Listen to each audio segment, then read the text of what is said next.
Anlatayım mı hikayeyi? Anlat dayı. Bir gün içerideyken avluda bir çocuk gördüm.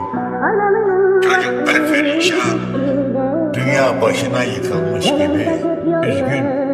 Yanına gittim. Niye böyle üzgünsün çocuk dedim. Baktı. Dayı dedi. Dayı beni öldürdüler. Teselli edeyim dedim.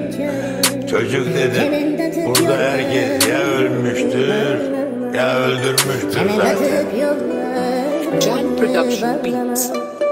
Eskisi her yeri söküldü senler. Gidiyorum kömür gözlüm ağlama. Anamın vakti geçti de çare.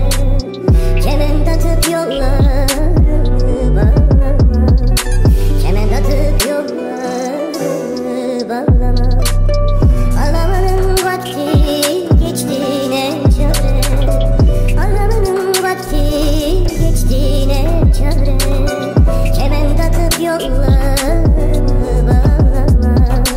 Kement atıp yollarını bağlama. Mesele o değil, mesele ölmek değil dayı dedi. Mesele neymiş biliyor musun? Neymiş? Mesele en mutlu olduğun o gün, en güzel hayaller kurduğun o gün ölmekmiş mesele. Neymiş mesele? Neymiş dayı? Mesele ölmek değil, mesele dost bildiğin, en güvendiğin adamın eliyle ölmekmiş mesele.